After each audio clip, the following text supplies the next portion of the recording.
Isaac Mutombo, jeune interpellé, journaliste intelligent. Tina Beni, Tina Kolwezi, l'émission est suivie, en tout cas, félicitations. La qualité était, Yozali sur le peuple. Au milieu du soir, mais au milieu de pas l'institution, il y a pays. Je vous dis la vérité. Même les lobes à cause de la fandi, à ce moment le café, qui ne sache bien qu'à comme le café, on était après demain. Nauti ko sambe la nzambe, nauti église. Nakoko c'est la mutumakambote. La terre a avalé le sang des innocents. La qualité était, Yozali sur le peuple. Au milieu du soir, mais au milieu de pas l'institution, il y a pays. Je vous dis la vérité. Même les lobes à cause de la fandi, à ce moment le café, qui ne sache bien qu'à comme le café, on était après demain. Nauti ko sambe la nzambe, nauti église. Nakoko c'est la mutumakambote. La terre a avalé le sang des innocents dans ce pays. Vous avez dilapidé le compte du trésor Bobini Simbo et à l'État avec autant de légèreté. Mais pas interpellé au pays. Il y a quand même preuve. Alors ça ne valait à rien de remplacer Joseph Kabila. On comprendre que Kabila a battu na FCC, Batika et Kimia. Comme il a 200 000, après moi j'acclame. Non. Toujours yoka makambo wana yake bango bazosomba kaka mapango ba oya sombi mapango na oya sombi ya minene mikolo nyos bazoboma batu miko donc neti tozana mboka na biso te papa 60 ya pasi ya mawa. Égoïsme. Ils ont travaillé pour eux-mêmes, pour leur famille, mais ils n'ont pas travaillé pour le pays. Navengi bino na limité comme on ngai Alexis. To vengi bino na commune ya Matete.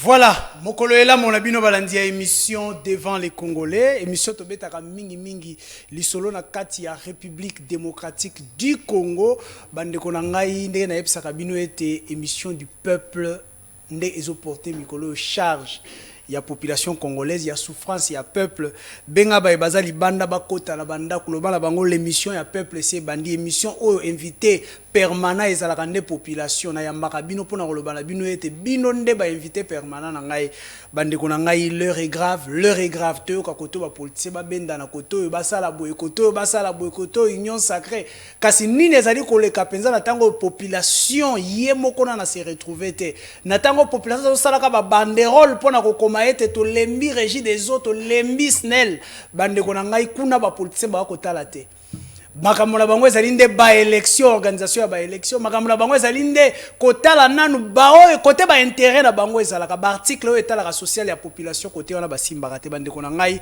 nous allons parler du social de la population aujourd'hui, ba sujet d'actualité ezali ebele bande ko na ngai boyebi ete kobenda la moko ezalaki entre l'église catholique na bande ko msusu o bazali na ngambo ya union sacrée na tango ba évêque balobaki ete esengeli élection za na 2023 tokobeta lisolo nango est le temps de parler des élections dans la République démocratique du Congo na tango tozali tokobeta lisolo na yango union sacrée est une apologie de la pensée unique. Qu'est-ce qui se passe? Social ya population, là on a robeta li solo ya ba salaire ya ba congolais et pas ya ba expatriés. Bako futa batolo lenge o mobeko elobi ete ba futa bangote. À qui la faute? Est-ce que l'État congolais est complice na ba expatrié to kobeta li solo nango bande ko ngai avec qui o tozali na bango na plateau ya liboso nazali na awe zali bongo mwana Congo Aristote Ngarime mwana Congo mbote na yo mbote mwana Congo merci sous bengi singa la émission l'auto réfléchir par la même occasion na pesi mbote l'équipe technique na onyoso na pesi mbote na bande ko tuba ko la biso sika bazwami mbote na bango ngai physiquement je me porte bien mais bien que le Congo bien que le Congo c'est un problème, bien que les Congolais ont un problème, mais en tant que nous avons un problème, courant, accès à la santé, accès à l'éducation, la sécurité qui pose problème encore dans l'Est. Ngai ça va, mais le peuple dans la globalité ça pose un sérieux problème. Congo ezali na ba problème belé kasi. So ke ipe na wenzebo ibiso mama na ndako so president mbongo akeli ko so ba Thompson avant alternance Thompson ezali na prix mususu. L'autre Thompson de comment la prix mususu. Ça qui a foufou ezali na prix mususu avant alternance. Le lot ça ka fou ese mata. Ça qui a madesu ezali na prix mususu le lot ça que c'est mata. Ata makala ça qui a makala ezali na 27 000 francs et comme na 35 000 francs. Donc, je me dis, attends, mais le peuple, Et hier, ça ne va pas. Donc le peuple d'abord et même il sous le problème. D'abord, le peuple d'abord, ils ont slogan, il faut ça la contenu, il faut appeler ça pour contenu schématisé. Clair, ils ont visible. Mais c'est bien le peuple d'abord, mais na weze. Parce que pas ça rapport qui va plus schématique. Nathan oza koloba motuna moko yelinga ya poser yo Congo na ba problème ebele, mais quelle est la plus grande maladie au Congo eza ko souffrir nango? La classe politique. Problème ailleurs de ces classe politique. La classe politique. Le plus grand problème c'est la classe politique. Nous avons la classe politique moko sans état d'âme. Classe politique moko nauséabonde, classe politique moko ya ba affairistes. Classe politique moko ya ba bato baza beaucoup plus réfléchité. Toi la classe politique moko ba égoïste. Classe politique moko ya bato ils n'ont pas l'intérêt général. C'est-à-dire que la classe politique, la différence c'était entre l'intérêt général et l'intérêt privé. Ce cas où Tonganda Kunaye avait à KSK, maçon, ba brique ya malamu, basa la mélange ya ciment malamu, pour Tongenda Kunaye, za veiller à côté là où il y a enda et fanda malamu. On est allé intérêt privé. Mais ce cas même Mutuana, au PCA Tonga balabala l'État. Surveiller ses alités, suivre ses alités, à côté de inspection, donc différence entre intérêt général, là, intérêt privé et donc du coup, classe politique, c'est un vrai problème de l'homme congolais dans le format classe politique. Merci beaucoup. Je reviens à vous pour qu'est-ce qu'on doit faire pour changer sikoyo classe politique on est comme un service réellement à la population. Invité Nabiso Yami Balé pour mokolo ya lelo ezali bongo maître Papi Diosso mbote na yo. Mbote ndeko Isaac, mbote na ndeko na ngai o nakutani na lelo pour la première fois. Ndeko Aristote. Mbote na équipe technique nyonso, mbote na yo ndeko Isaac, merci. Mbote na balandi nyonso o bazali kolanda biso à travers la ville de Kinshasa. Baklisto mingi balobaka tozalaka na esengo soki babengisi biso na kati ya ndako ya Nzambe. Mais biso baye politique tozalaka na esengo soki ndeko Isaac abengisi biso devant les Congolais pour toloba mai etali politique ya mboka na biso. Donc tozali na esengo makasi. Merci beaucoup. Motuna moko nazokende naza direct na yoyo kindeko Aristote ngari mekoloba ete problème ya Congo ya monene c'est la classe politique. Lelo oyo qui ba détail apesi avant alternance biloko ndenge ezalaki après alternance lelo to communion soza ya komata lelo soko zui 5000 francs opesi moi ça ke na wenza osomba sur le côté boni bino boye na stratégie ya kuboma lisusu peuple ndeko Isaac oyebi tango ndeko Aristote azoloba ezopesa nga posa koseka et je suis sûr que bandeko na biso bazali na ndako bazolanda bazo sekaye il fallait ayoka soni. Parce que nayebisaki yo la fois passée muto abomi Congo eza autorité immorale na bango o bango babenga autorité morale ça n'engage que moi je suis dans votre émission je suis le propriétaire de mes propos autorité morale na bango oyo bamema na AFDEL toyebi esika eutate par l'accident de l'histoire 3 ans après a commis président de la République yé muto abomi mboka oyo. Mais l'histoire n'a pas commencé avec Mobutu et tout ça quand on parle de l'économie de la République. Posez la question. Lélo Aristote, sur ce plateau, il a du courage. Il y a Koloba que c'est la classe politique. 18 ans à la tête du pays. Bango Basalini. Mboke Kotina Gouf. Azo yebisa biso que avant alternance, prix Yali Paezalaki autant, Lélo est commis autant. N'a pas été le briefing mouké. Moi, je Félix Antoine Tshisekedi Tshilombo du pouvoir. Je crois alternance et Salemi passation pacifique et pouvoir et Salemi le 24 janvier 2019 si je ne m'abuse pas. Tant du pouvoir, Oyebi comment ça a pris du temps pour que installer gouvernement. Donc le gouvernement Oyebanda qui assurer affaires courantes et ça le gouvernement ya Chibala. Oyebango moko ba créer. Donc je n'arrive pas à comprendre les lots sur les plateaux. À Zoloba que non. Voilà. Prix à Thomson et Zalaki autant, les lots est commis autant. Merci. Dans le mois de septembre, il y a installé le gouvernement. Il y a Pepe Ilungamba. À Kimeli, na petite porte. Oh, bo sali de toutes les manières, bo bengana yé de manière que bo gérer na gouvernement na parlement na nyonso bino moko na union sacrée. Biso to bengani yete. Mais manque de sagesse na bango. Nde e bengani si bango. Le lozo mona mbutu mbutu eza na PPRD. To yebite to ko pesango connotation nini. entêtement Pepe Ilunga Ilunkamba Zalaki Nango, Nde Kinisi Lelo. Donc aujourd'hui là, nous n'avons pas besoin d'avoir ou de voir Batouya PPRD, Baya sur les plateaux, Baya c'est biso que avant alternance, prix à Thompson les Zalaki autant et le lot prix Eza autant. Bazali vraiment na donc critique au bino zela motuna suka critique au bino bosala ki lobby dans l'opposition bande comme tout ce que basali bino yango et ko mama bende non il faut otala d'abord biso tango tozaki na opposition boza réceptif ya ba critique te ndeko Papi Josso maître Papi Josso critique il faut ezala fondé celui qui dirige le pays c'est un Congolais d'origine. Mais biso tango tozaki na opposition, lutte na biso ezaki to benga na étranger à la tête du pays. Non, donc c'est totalement différent mon cher ami. Merci, maître Papi Josso. Je crois que vous allez réagir, je vous donne 1 minute pour réagir d'être zongi na sujet na biso pour na mokolo ya lelo. Maître comment ndeko Aristote Ngarime. Je ne crois pas qu'il faut réagir. Je ne pense pas qu'il faut réagir, je ne crois pas. Mais je crois que ce qui est plus important, Isaac s'adresser à peuple congolais. Ok. Oui, l'alternance à soi, je ne vais pas raconter dans le terrain, il y a beaucoup de choses qu'ils ne maîtrisent pas. Ceux qui ont une alternance, ils apprennent à renouveler le personnel politique. Ils apprennent à renouveler le programme politique. Ils apprennent à apporter un changement. Le peuple congolais a croire en alternance, comme Bissotouninga qui alternance fait Salema. Mais après alternance, on s'est rendu compte ouf de soulagement, Pepa Lukaki, on n'en a pas vu ça. Sur le plan social, il y a encore un sérieux problème. Le dire, ça ne fait pas de moi moins congolais, il est plus congolais. C'est un constat réel. Sur le plan social, il y a un sérieux problème. Le chef de l'État même a reconnu qu'il est sur le plan social, même sur le plan économique, n'en parlons même pas. Plombé, puis sur la Covid, n'en parlons même pas. Donc, sécuritaire, n'en parlons même pas, on fait que tuer. C'est ça le vrai débat. Moi, je ne veux pas dans les débats. Ça c'est pas. J'essaie de mieux faire ça peut-être que les cahiers. Mais je pense que le loyo, il faut le social à peuple. Rien n'a changé. Ndeko. Oui, et ça n'a pas si. Batum sous baraté politique et zalini politique. Mais non. Politique en réalité c'est l'intérêt général. So on mesure tôt. Il y a politique qui est malade, qui est intérêt général.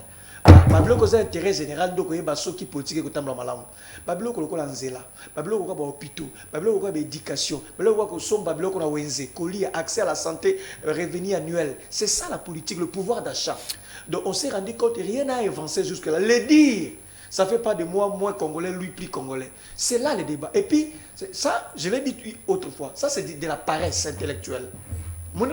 C'est de la paresse intellectuelle. Merci. Au lieu de réfléchir comment concevoir des politiques publiques, concevoir des projets pour intéresser un grand nombre de peuples, pour Nabango, c'est Kabila, 18 ans. Et puis, je ne sais pas, il était jeune comme moi. Il faut en rappeler, parce que quand je dis Kabila, c'est suite à ça. Rapidement, 30 secondes. Et puis, Namboka, on a vu 2 fois pillage, Namboka, 91, 93. Si on a pillage, Congo a perdu plus de 90 000 Congolais qui sont dans le chômage. L'entreprise est béba. Il y a des sidérurgie de Maluku. Il y a parce que les gens Congolais qui sont. L'entreprise est belle, Koufa parce qu'il y avait un pillage dans beaucoup. Donc le problème économique n'a pas commencé avec Kabila. Ça veut dire que le pays est payé qui n'a pas du coup, en 91. De manière d'instabilité. Et le pays était même déraillé. Le pays n'était plus dans les rails. Le pays était déraillé. Et tout comme en 97, il y a eu changement. Mouzé est venu, il a fait ses 3 ans. Dans 3 ans, Mouzé a sali. Je ne sais pas s'il était encore où. Il doit se rappeler qu'un militaire était payé $100. Dans 3 ans, Mouzé, on n'avait même pas, parce qu'il essaye de parler mal de Mouzé aussi. Il y avait les cantines. Et puis, tu vois qu'il y a un FMI. FMI, on a essayé de ramener le pays dans 3 ans, Mouzé. Mouzé a été assassiné, je ne sais pas s'il doit être content parce que Mouzé a été assassiné, parce qu'il n'a pas une arrêt de pénaliste. Et puis, tu es en 2001. Je ne sais pas, il y a beaucoup à dire. Kabila n'a pas rendu le Congo comme le ciel, comme New York, mais il a joué sa partition, il a fait sa part et il a laissé le pays. Et chacun doit jouer son rôle après. Et puis ça, c'est la paresse. Merci. Dites-nous, qu'est-ce que le projet que vous avez conçu pour l'avenir des Congolais? Au lieu de nous dire Kabila. Et la 2023, 18 ans. J'ai échoué à cause de Kabila. Je crois, ok. Maître Papi Josso Ayoki. Merci beaucoup, monsieur Aristote Ngarime. Oyoki Basango Koloba. en ce qui concerne l'organisation des élections en 2023. Ont-ils raison ou tort? Non. Il y a qu'on rappeler le gouvernement congolais actuel était et Sengeli Bokeba et Sengeli Bo organiser l'élection en 2023. Toké. Mbalali na simbi libaku oyo telingana ngama malamu te na simbi libaku oyo pona kokabola pasi pe mawa na ngai na bandeko ba papa amina biso ya Senko ndenge ba fingaki bango à travers un communiqué et ça ngai pasi makasi Nathalie communiqué oyo utaki na cellule la communication na présidence ndenge ba traiter ba évêque et ça linga passe dans le but de la vie. Il faut pas que vous la ingrat ndeko. Moi na vie, il faut pas que vous la ingrat. Moni ba évêque ozo comme na wana ba aider IDPS makasi pour ba atteindre lit na bango. Oyebi ndeko jama kabunda apesa ki théorie à 50-50. Alobi église catholique bana ko tia ba locaux. Ba ko pesa ba locaux et puis IDPS na ko yana ba militant. Pour acheter na kati ba église. Justement, c'est connu, c'est pas moi, maman Sylvie Bongo d'ailleurs dans cette interview. Donc, il y avait une harmonie entre l'église catholique et l'IDPS à l'époque. Ils ont lutté ensemble. Vous voyez bien, marche à CLC, marche au comité laïque CLC. Mais c'est l'église catholique. On va quitter chaque jour pour réclamer l'élection. L'église catholique, qui brasse séquilier. Il y a IDPS. Ils ont lutté ensemble pour tous au pouvoir. Et maponomie. Donc, d'abord, il y a des personnes qui ont partagé souci, mais pas porter à l'église catholique, fini bango, en tout cas, ça n'a pas passé. Est-ce que ça n'est pas bango? Mais les loyaux, non. Babanango depuis Kala, depuis la conférence nationale souveraine, l'église catholique a toujours un rôle wana. Conférence nationale souveraine, oui, biango. Tata Mosengo, bango kaka kukusala makamona bango wana. Sikoyo, bae kobeta mbela baluiboy. Amoni élection. Et à l'école à Zeni. Mukolo mwana abotami nde mukolo zemi kota kite ezanga ba processus ça dit que mutu fazo zemi 1 mois 2 mois akei maternité sur suko ba évêque ba tali ba moni mais elok signe mon côté la que zemi ezali ya liboso ba réforme sur la loi électorale et salamité débat oya koyeba kozwa animateur ya seni et salamité ba ligne budgétaire mon côté moni sai pour ko tia mo solo mbongo pour il faut déjà épargner. On sort, il y a un vide, on sort vers l'inconnu. Ce qu'on va sango babi ah ndenge kende boye zemi tozo mona zemi ba l'élection te et bangi si bango balobi to kende na maponomi na 2023 basali ba recommandation ali boso basali la peuple congolais bozo la baptiste te boye ba droit fondamentaux na bino ba yebisi gouvernement ba yebisi communauté internationale quand ba yebisi mokonzi ya mboka communiquer pour que et ça n'inga pas en tout cas balta milimo na kopesa bino ka toli botikate ba senko botikate bo continuer kaka koza ba senzela ya koyeba ko pour élection ça en 2023. Merci Aristote Ngari me bande konanga tozo continuer na FC bino kasi lelo to kobeta pe na suka moi li solo moko ya ndeko na biso oyo akufaki na end o mobali na ye indien akata kata ye to kobeta li solo wana lelo na plateau na ngai. Nous sommes là avec sa famille. Ndeko Papi Diosso, maître Papi Diosso, oyoki ndeko Aristote Koloba. Par rapport à Maye, bozali ko supporter te. Lobby basango wana ba soutenaki position na bino bozalaki ensemble. Oyebi ba discours nyonso ya malamu pour obosala pona basango. Boni lelo IDPS au pouvoir. Union sacrée. Bokomi ko attaquer basango. Nini oya mabeba lobaki tokei maître Papi Diosso. Merci ndeko Isaac. Dorénavant, il faut na revenir na ba propos ya mon frère Aristote. Oyo aouti koloba que je fais de la paresse intellectuelle. Mais je dois lui dire que je suis avocat. Nazali analyste politique indépendant. Mais proche à pouvoir. OK. Nazo sala politique ya dialeloté.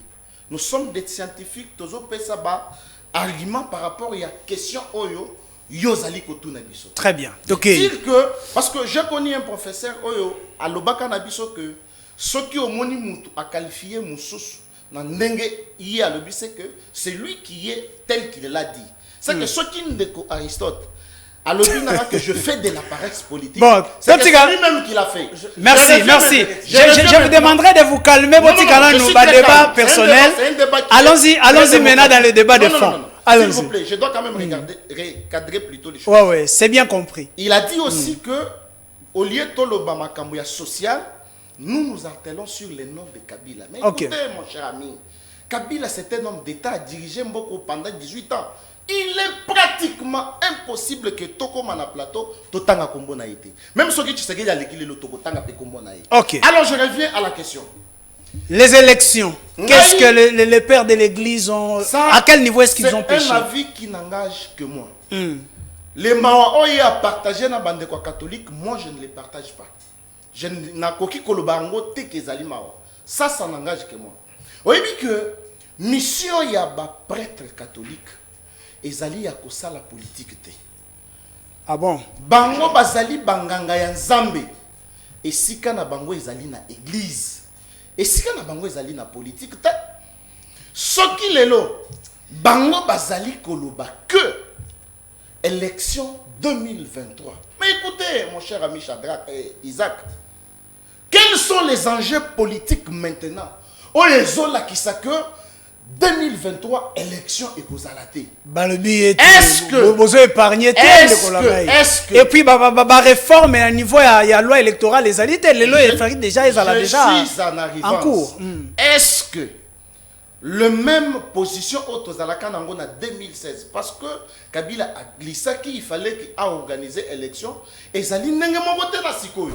Sikoyo Tozali kota la nano to bongisa social oyo bango lelo bazali koloba social éthiquement hymne national na bango. Nous figeons sur ça. Tant mokolo ya élection et kokoka, nous reviendrons sur ce même plateau. Tout nanatoloba est-ce qu'il y a eu élection ou pas. Mais moi indépendamment de la volonté de la présidence et de la République, na bandeko ya IDPS, parce que moi je ne suis pas de l'IDPS, je ne vois pas quelle est l'importance au Yotokoki Kolobela, makambo ya politique, il y a élection en 2023, parce qu'il n'y a aucun enjeu, au Yezola qui sait que non, élection est en 2023. Donc, question, il y a, Basango va soulever, je trouve ça un débat non fondé.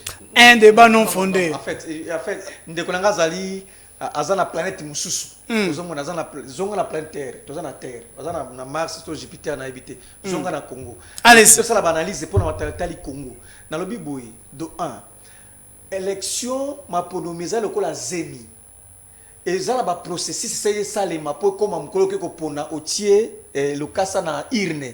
Donc il faut ça ba principe mo ça observer. Oh zola qui ça a été élection et ko ça les masolo. En effet, c'est ça en réalité mon frère. Ce qui déjà tout moni qui est serait problème dans misolo.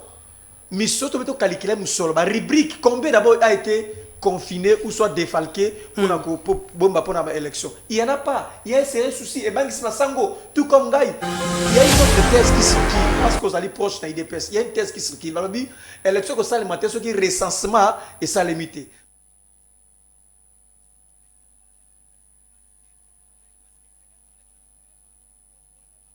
Azali combien?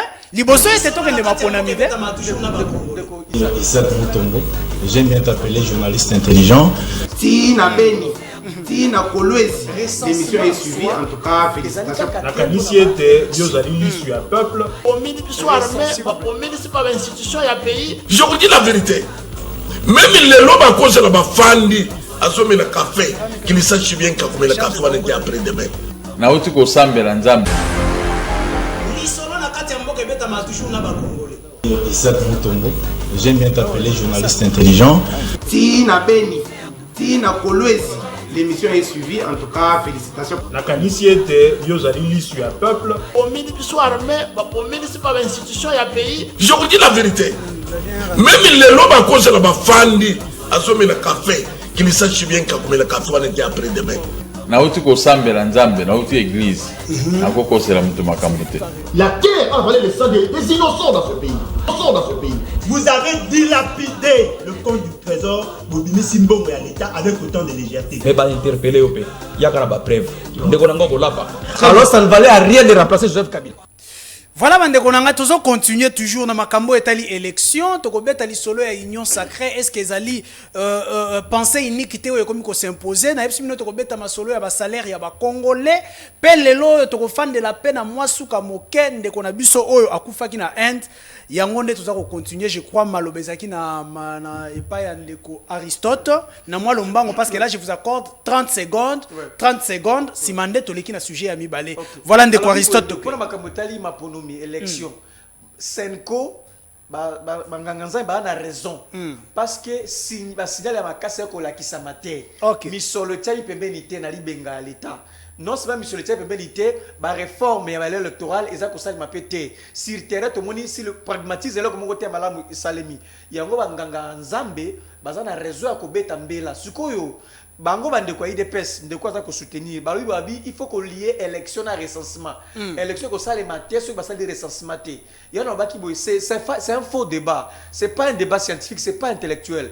Moi je suis politologue natangla gona kelasi en réalité mboka normal il faut bazali combien recensement ezali vie moko normal ya peuple faut koyeba yango ezali kaka te pona ba élection parce que vous ça la planification ya ko sala pona batu mboka na bino il faut bazala combien pona ça la planification on doit faire une planification yango mais siko élection na contexte nous par rapport à nombre d'enrôlés ba nombre d'enrôlés au bazali présent à sa enrôlé ni bokina maponomi donc na tezwana o ba ko sala ko simba te na ndenge ba ko tia ni solo pembeni pété ça pose un problème et ça va créer c'est beaucoup légitime au ba sango balobi que ça prouve qu'il y a pas élection en 2023. Merci beaucoup. To sala makasi pour to sala maponomi ezali domaine de souveraineté élection. Merci. Guerre civile kokota rebelle kokota rapport maponomi ça et ça limite en to bi bien bien.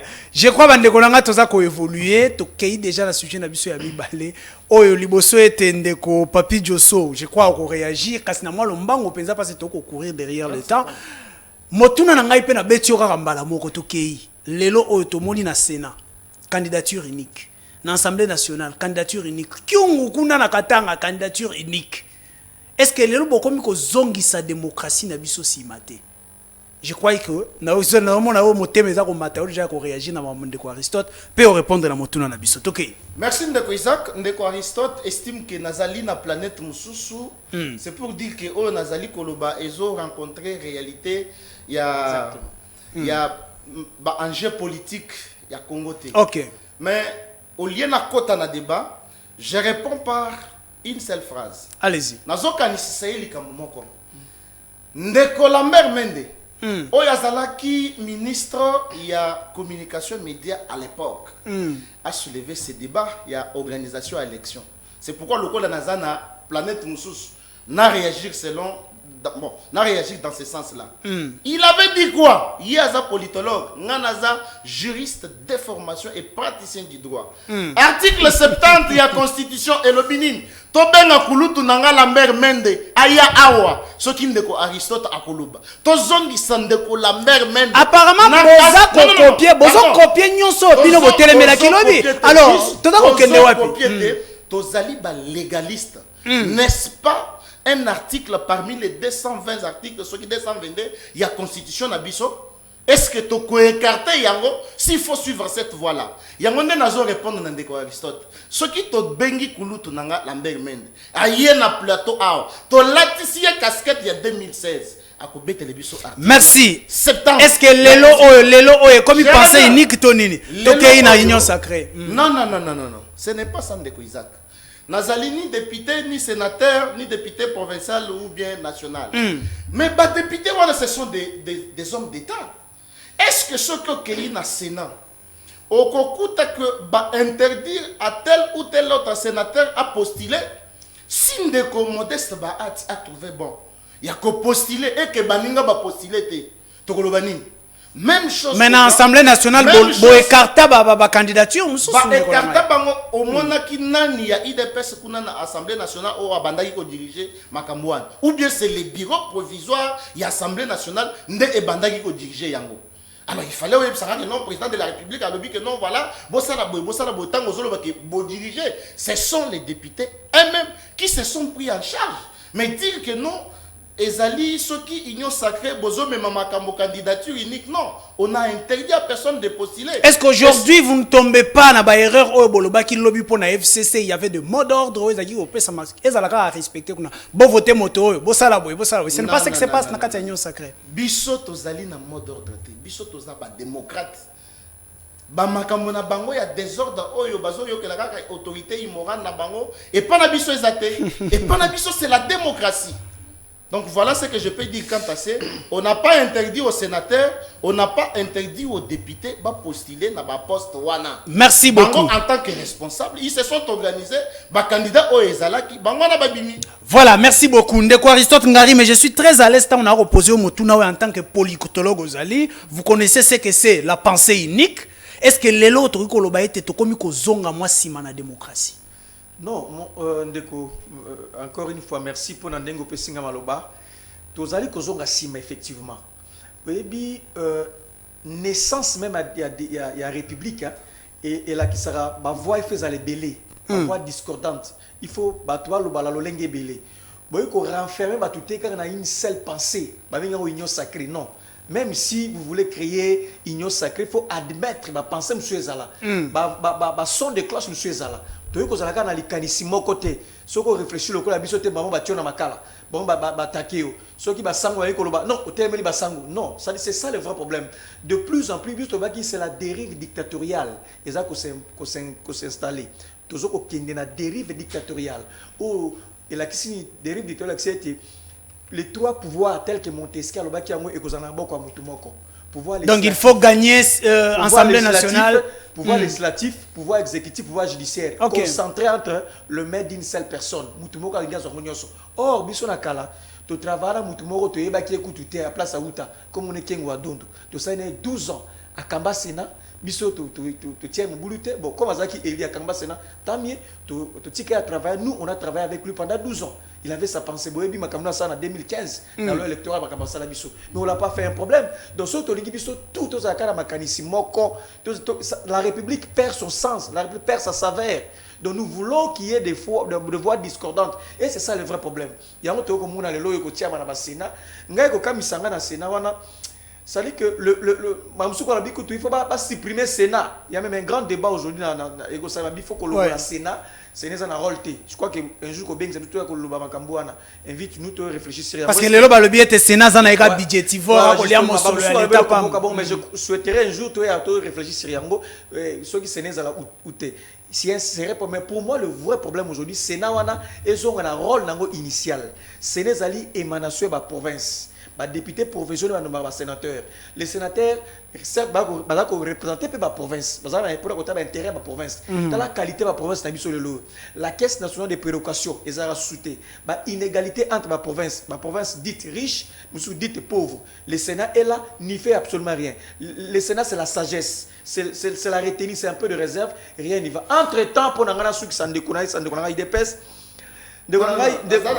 c'est un indépendant mais proche de l'IDPS. Mais qu'est-ce qu'il attend pour que je sois d'IDPS? Parce que le travail qu'il fait ici, le travail, c'est ça le travail de l'IDPS, c'est ça? Non, non. Soutenir l'idéologie à mon côté. Tant que tu as awa. Tant que tu as awa ndeko. Avant que tu aies alternance, quand tu as un piodi, sponsor Saint-Charles, il y a 30 kilos, et ça a 82 000 francs. Les lots est maté comme on a 100 000 francs. Tu te reçois dans sac de riz à 50 kilos, et ça a 66 000 francs. Le lot comme on a 82 000 francs. Tu te reçois dans awa. Tu te reçois dans sac de charbon, makala, et ça a 27 000 francs. Le lot comme on a 35 000 francs. Barolanda Bissou. Tu te reçois dans awa. Tu reçois sac à semoule, il y a 25 kilos, et ça a 26 000 francs. Le lot comme on a 35 000 francs. Tu te reçois dans awa. Après alternance, tu te reçois dans awa. C'est bon. Tu te reçois dans awa. 5 bidons où il a 10 litres. Bidon où il a 10 litres. Vous avez marié. Tout le monde, madame. Bidon où il a 10 litres. Ça a 25 000 francs. Le lot comme on a 30 000 francs. Et Mati. Tu te reçois dans awa. Carton à poisson salé. Carton à poisson salé. Et ça a 87 000 francs. Le lot comme on a 100 000 francs. Tu te reçois dans awa. Donc, ça, voilà le vrai débat. Voilà, au lieu et place, il y a autant tout le temps Kabila. Kabila n'a plus le pouvoir, il n'a plus la nerf, il n'a plus l'armée. C'est le social qui pose problème de coco. Très bien, voilà pourquoi. Voilà pourquoi. Merci Aristote Ngarime. Merci Aristote Ngarime. Todo ko taper débat en Balamoko. Comme c'est le social, to ko tindara Balamoko, vous allez réagir. Alors je vous accorde 30 secondes, s'il vous plaît. Na sepeli mingi nenga pesinga ba prix ya biloko. OK. Mais tout n'est premier Pepe Ilunkamba ya Pepe Deto Azaya Kash. Ministre Sele Yalabouli, Azaya Kash ou bien Azaya Bango. La politique gouvernementale qui la détermine. C'est le problème économique on a au Kelande Bango. S'il vous plaît, ngai na lobité que tozo soana mais tozo débattre. Peuple azo landa biso.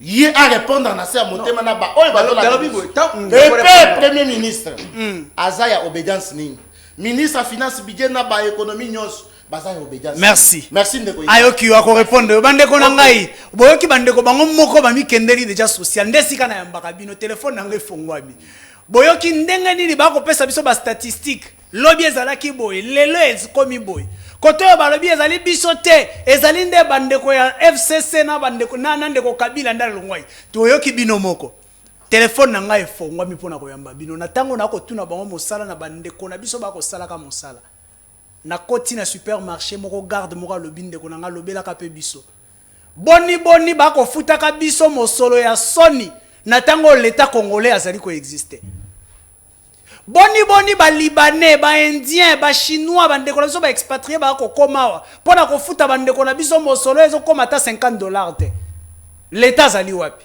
téléphone na ngai fongwami cha unité ndeko na nga benga pe intervenir ndeko Aristote Ngari mais cette situation est-ce que tokoki lelo ko bwaka yango na mokongo ya l'état ya lelo to bino nde lobi bo jiraki yango mabe poete bandeko ba expatrié lelo oyo baba na kofuta bandeko na biso mosolo ya soni. D'abord on a répondu à ndeko na ngai tant na lobaki ya wake il y avait un sérieux problème à Témela Kingai. Tant ici le plan social, makambe ko tambola te ndeko lobaki kiliki dans lobaki te to se dédouaner na kisi classe politique peuple a causé la mingi pa na biso to sepela ki na alternance mais esengeli ka to sepela ka na alternance esengeli ki ba prier kitala wenzi et on attend ici de quoi responsabilité zali ya biso tout ba to ko kamba biso to na kata ko kamba miamboka makambo etali biso tala pri ndenge mati awa c'est ça le vrai débat au lieu ko lukaka muto na suna pouvoir ta sa kenda na kala atikela biso mboka to kamba to kitisa pri c'est ça le débat donc je reviens makambo etali ya ba expatrié na mwalo mbango ndeko mo likambo wana et ça là passe dans motema.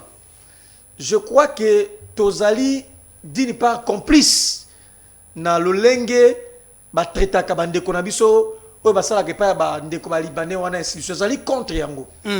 Makambo yo ba sala ka bande ko na biso awa na mboka ba paya ba biso toko sala yango te. Ngai ese arrivanga na tambola mukila poto na kenda poto na tambola esi kilikili na poto. Mais soko komi kuna ezala makambo ko ko sala te. Et mon bongo ko sala te ngai na komi na mboka na mboka ya Poutine mais eza biloko ko sala te o komi na France eza biloko muso ko sala te ba ko tia maboko faiblesse ezali ya nani ya ba congolais o baza engagé ya l'état to ezali na ba complicité na bi complicité ça dit nazali ni moyen politique ezali naza ko bitia na place ba congolais ezali complicité parce que ça ba texte et ça ba loi aux ali ko garantir ba corrigir travail le lenge moto sanga sala mosala na ye ere ya travail na era ko silisa traitement na yango c'est ko sala et puis ba koteka biloko moke zali réservé na ba nationaux le détail tout ça ndeko et à côté ça maté yango na moni ndeko ngai que je salue un frère un ami ministre Tibala Wazali ministre provincial na makabotali EPM alobi qui a joué mokano moko ya makasi qui biloko nyonso moke ezongela banasono il y a une forte complicité au comment la Libanais sur la malamu na général Morbo au moins la Libanais mobeta makasi na ministre ils sont protégés par c'est là je dis pas parce que je suis X ou Y je me mets à la place du peuple et ça fait très mal. Très bien. Ça fait très mal un chinois azokatelo lingala il se comporte comme s'il était un terrain conquis. Merci. Oui, je suis contre ça. Il faut y travailler. Il faut peuple congolais fungula mami soana bazongi sabilo koana na ba nationaux parce qu'il y a des textes. Merci beaucoup. Voilà les grands chantiers. Au lieu que Luka Kabila sia kendeki, tout a appelé Makambouana. Très bien, maître Papi Josso na kanisi wane tali ba congolais boko kabwana te sengeli bozale longo pona ko bunde tumba yango. Boni yo komona traitement oba ndeko na biso étranger ba ko traiter ba congolais. Na pesio 1 minute pe na yambi population. Tokei. Ndeko Isaac nayokaka adage moko balobaka soki omoni mwana soso atondi na nzungu c'est que maman naye azana se ba makambo ya ba expatrié oyo parce que à entendre mon frère Aristote ya koloba c'est comme si ngai nazali na esengo pour que peuple azala na pasi non nazali molobeli ya peuple nazali na ngambo ya peuple Souci nanga ezali que biloko ekita. Mais ceux qui nazo revenir muke ndeko Isaac, peuple bazana ndako bazolanda. Nazo ndakisa. Tango Joseph Kabila, hier le bito tanga kombote, mais je vous dis jusqu'à ce que nous allons terminer cette émission, le nom de Kabila reviendra toujours dans ma bouche. Pourquoi? Tango tozalaki na 2000, je crois 8 ou 2009. Mon frère Aristote, dollar ezalaki na combien? Si je ne m'abuse pas, si j'ai une bonne mémoire, dollar ezalaki na 9000 francs, 5 dollars ezalaki na 4500 francs. Si na ba 2015, na ezalaki na bokonzi. N'est-ce pas ndeko Kabila? Si ko tango dollar ezalaki komata, toko pesa nani tor pour que le loba que tu sais que ya koti na pouvoir, biloko emati, social et baby, non. Na pesa kinda kisa la fois passée awa. Makambo nyonso ezalaka na esika e bandaka.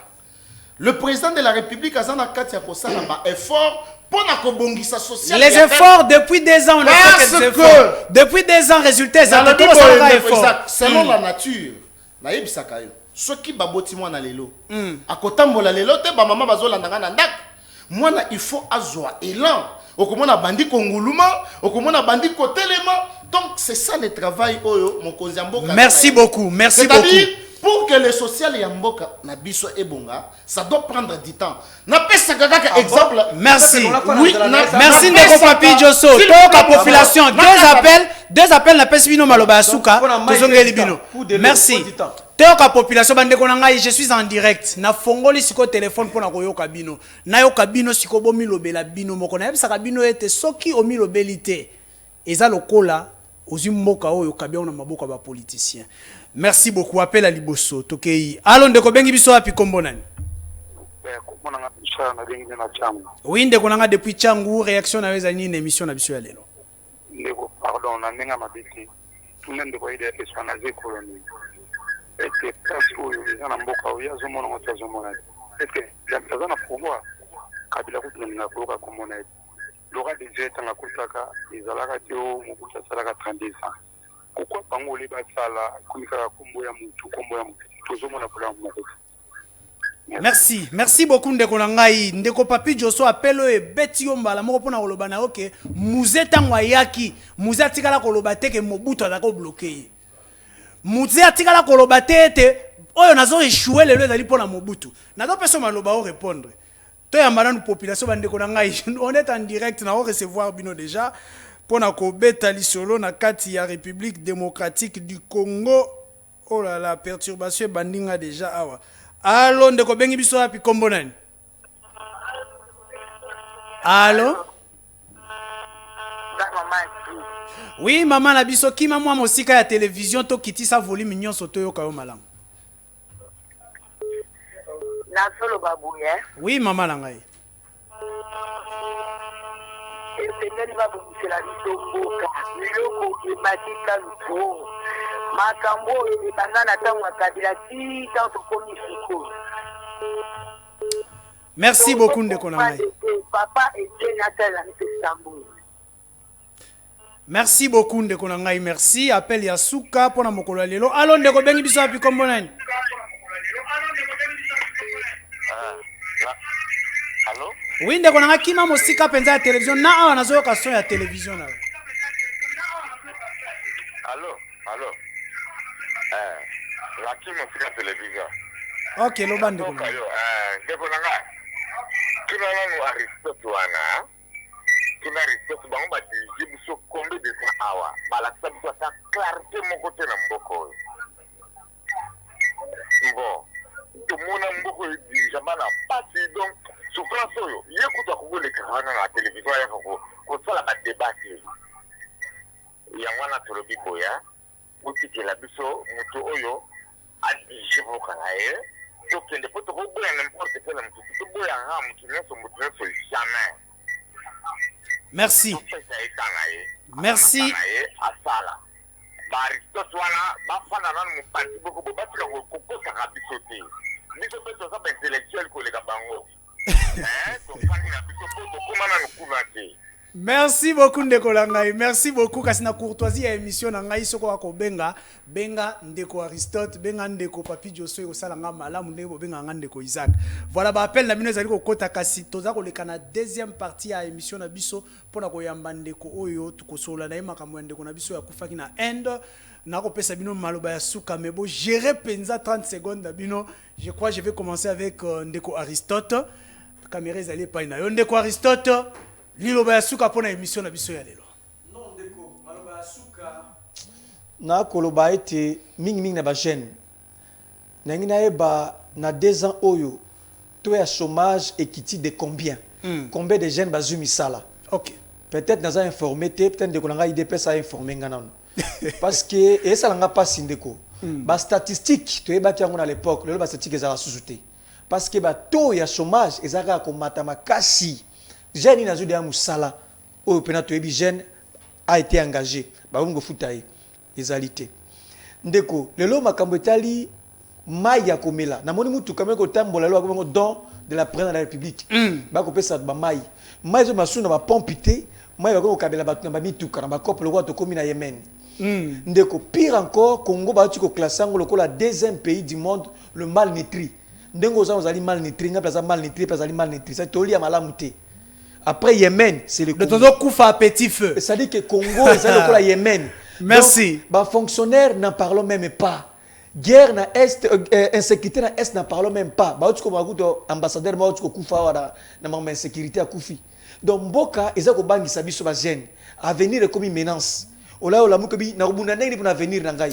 Merci ndeko Aristote ko bombisa. Donc na motuya ndeko ba kambi mboka bata l'intérêt général. Très bien. Bo pesa bazen de quoi IDPS, bo pesa bazen misala.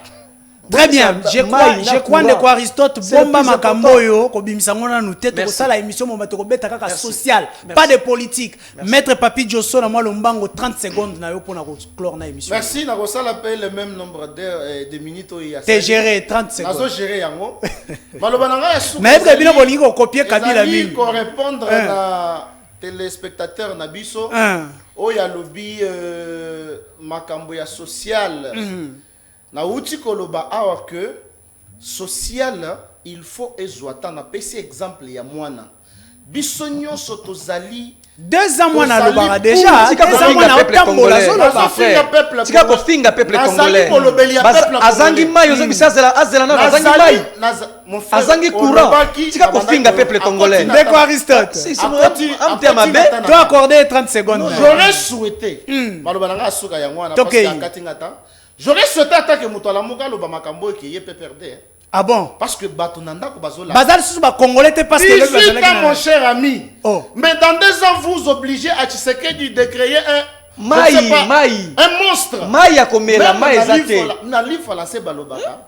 Paris n'a pas été courant exaté. Merci. Ça demande le processus. Ce qui a l'histoire. Merci. La Chine a bloqué la frontière naïe. Tika ko sala comportement. Très bien. Merci beaucoup. Merci pour la présence na bino na plateau. Bande ko na ngai toleki na deuxième partie émission na biso. Régie a proposé une transition à l'étozongi pour nako beta moi lisolo moko ya moke na ngonga moko ya moke pour to ko beta yango to ko fandela yango penza semaine to ko kendewa. Merci beaucoup Régie. Transition. Lisolo na kati ya mboka beta ma toujours na ba congolais. Église. Akoko c'est la mutu makambote. La terre a avalé le sang des innocents dans ce pays. Vous avez dilapidé le compte du trésor Bobini Simbongo à l'État avec autant de légèreté. Mais pas interpellé au pays. Il y a quand même preuve. Alors ça ne valait à rien de remplacer Joseph Kabila. Kabila ya Batunaïf, c'est Batika Ekimia. Comme il a 200 000, après moi j'acclame. Non. Toujours yoka makambo wana yake bango bazosomba kaka mapango ba oya sombi mapango na oya. Voilà, bande konanga biso yo wana déjà na plateau na biso liboso etena kendela bino na ba détail total na ba photo oyo total la photo ya maman na biso oyo ndeko na biso oyo mwana na biso oyo akufi likolo ya motema mabe ya ba étranger kasi les dirigeants congolais vous êtes tout le monde ambassadeur akufi awa tout le monde s'est mobilisé de l'intérieur comme de l'extérieur pour na kosala boye koloba boye kolobela insécurité bande konanga kasi lelo tala congolaise oyo to perdre yé mais motako le bela yango azalite nani toyambi awa ezali bon bel et bien famille na ye ndeko Daris Mbote na yo. Bonjour ndeko Isaac. Bonne santé na yo. Ouais, moi muketo ça la effort to tabona malamu malgré que motema ezali ko sala pasi makasi na likambo yo ekomelaki ndeko na biso likambo ekomaki na 2016 ndenge ba nyonso bayebi. Oui. Mais jusque là justice et salami nanoté. Donc biso to comprendre pendant tous les 4 ans au eleki jusqu'à présent l'État indien a se permettre ko distraire biso na ko distraire biso. C'est là. Avant que nous na makambo ya distraction wana betan ba fait et les cas qui ndengeni na mwalo mbango na pesio 1 minute o retracer les biso qu'est-ce s'était-il passé hier se retrouva ki na Inde ndengeni ni tokei ndenge zala kaka mwamba bolingo batu na commenter mingité na parcours na bango mais bayokani baki na vivre mpanzi wana na ezaki mobali na ye indien. Oui, ezaki mobali na ye babala nki na Congo bayokani baki na vivre na Asie. Après ngai pour des raisons d'études na landaka bango parce que moi je suis les frères pour ndenge mambo salamaka il y avait son frère qui vivait avec elle donc je réponds au nom de ses frères, c'est bien et bien moi. Alors par rapport il y a parcours na bango ndena obina kolingama kolobela mingi donc ofanda na bango ndako moko afana na bango ndako moko bazaki batuma bazaki vivre na bango normalement comme tous les couples ndeka ratoloba motema muto ebité to suduka rara surprise et salama ke non bomoni muto yo ayaka na famille na bino ko senga loboko ya mona na bino allez et bonga mina cauchemar ya ko bomela bino moko na bino aboma na condition nini aboma na condition moko oyo même na habité na koloba même nyama babomare na condition wana te obino nyonso boyebi c'est-à-dire abomena donc atana au respect mon côté ya mboka mutwana a uta donc ndebino nyonso boyebi mambo salama a se permettre ko soit corps ko brûler c'est-à-dire ko kata ko brûler ni boyebi. Donc et ça là nga tout bien te kolobela likambo et cause ezalaki nini o esalaki ete bakoma tina niveau wana ya ko boma muto avec facilité tokei cause nga na ti longa na comprendre coste parce que étant donné que nous avons vivre na bango donc na comprendre coste pognon ezalaki nango normal mais o ezo sala passe ezaki non muto o asalaki mambo wana azo se retrouver azana condamné jusqu'à présent et surtout qu'il est sur quel librement en Inde. Oui, na liberté provisoire. Pour bakangara na prison à série tout aller kuna tango ambassade de Salamambo kuna donc après retour na biso awa après intervention du gouvernement tango tozongi awa ndé après quelques temps on apprend que ba libérer na bango kuna et jusqu'à présent le monsieur n'est pas condamné. Et que dit l'état congolais likolo ya dossier wana? Est-ce que vous avez contacté les autorités pour ça? Nous sommes dans des démarches avec les ministères des Congolais de l'étranger. Depuis avec le ministre Excellence Antoine Boyamba. Seulement avec le gouvernement Ilukamba, les ministères ne nous avaient pas vraiment contacté. Mais raison à y aller, pas ces alignes. Ça fait 4 ans depuis qu'il est fait et salément. Aux populations congolaises, nous sommes à justice et ça l'a rendu. Jusque-là, tu comprends que même Bapelo Izaro Salam a pris une année, 2 ans. Parce qu'on nous a interpellé 2 fois. Depuis Mambo Salema. Même Bapelo. Donc l'État a béni. Oui, l'État béni par des vidéoconférences, on a fait quelques déclarations, tout ça. On comprend que toutes ces démarches, apparemment, ils ont une façon où l'État indien n'a distraire pour protéger les compatriotes. Alors que ça, c'est une insulte pour la nation congolaise parce que les messieurs ont été attrapés en flagrant délit. Au moment où ils ont brûlé le corps. Je ne pense pas, juriste, je ne pense pas que le procès au Moutou a mis en flagrant délit et soit 4 ans pour sa condamnation. Ça, je ne pense pas. On a vu le dossier détournement et quelques temps, Moutou a condamné. Comment expliquer un dossier au Moutou a en flagrant délit et Andima, parce que moi j'étais là au moment où Mambo Salama Kuna, moi j'étais là, dans la police, tout ça. Oh, tout le monde a avoué, parce que moi, c'est les criminels. Il a avoué avoir commis l'acte. Il a avoué avoir commis l'acte. Il a avoué avoir commis l'acte, mais dernièrement, dans le ministère, il y a affaires étrangères, précisément dans le Congolais de l'étranger. Dans il fallait assister à l'audience soi-disant audience ya suka na commune assisté. Je vous dis, et ça linga pas si na audience, na moni contexte ya procès est changé complètement. Donc na moni bazo ko poignarder biso davantage, bazo insulter notre nation. Imagine un peu les criminels au bakangaka en flagrant délit, na même procès, baluka ko faire changer dossier contexte. C'est-à-dire criminel. Merci. Ndeko Daris, je vous accorde émission ya mardi, émission ya jeudi. Toko fan de la dossier wana parce que c'est une Congolaise qui est partie. Congolaise auto mona wana azala qui est important pour importante pour la République démocratique du Congo. Donc devant les Congolais, ne laissera pas ces dossiers. Jeudi déjà à 18h, toko fan de la dossier wana bande konangai pour na retrouver Congolaise azala mokende ngenini. Il est important pour la République démocratique du Congo. Dossier à Maïgol de T, ça continue. C'est comme ça aussi pe na kotika dossier au tete kenango tisuka. Ndeko Daris tokutani au cours de la semaine. Merci Ndeko Isaac pour na ngonga opesi biso. Na opesa pe merci de batunyoso ba disposer ta na bango pour na Rolanda biso. En même temps, dans un message, nous avons lancé dans mon Konzamboka pour notre dossier. Parce que l'audience, il y a tout, franchement, on peut permettre tout sauf ça. On peut permettre tout sauf ça. Ce qui est le gouvernement indien, il y a des compatriotes, il y a Moutou, et puis il y a protéger. Donc on ne peut pas laisser ça comme ça. Imaginez un peu ce qui est l'Ikambouane Salamaki, l'Ikambouane Salamaki, ce qui est le sujet congolais, Moutou. À Boumaki, Indien, est-ce qu'il y a ça? Bon, je suis sûr que le gouvernement indien n'a même que Moutouana, Congolais, on a que ça la prison qu'on a pour se rassurer que. Merci. Nous, dans ces pays, on a bien accueilli les Indiens, on mérite quand même le respect par rapport à ça. Très bien, très bien. Voilà pourquoi nous devons vraiment qu'on fan de la Yango. Merci beaucoup, Nabino Balandio Bolandi. Le gouvernement indien. Émission de comme Nasuka. Je vous remercie pour votre courage d'abord. Il y a dénoncer. Tokuta na Mikolezali Koya. Bye. Alors ça ne valait à rien de remplacer Joseph Kabila. Kabila ya bato na FCC batika ekimia. Comme na 200 000, après moi j'acclame. Non. Tozo yoka makambo wana yake bango bazosomba kaka mapango ba oya sombi mapango na oya sombi ya minene. Mikolo nyos bazoboma bato. Miko donc neti tozana mboka na biso te papa 60 ya pasi ya mawa. Égoïsme. Ils ont travaillé pour eux-mêmes, pour leur famille, mais ils n'ont pas travaillé pour le pays. Nabengi bino na limete komo na ngai Alexis. Tobengi bino na commune ya Matete.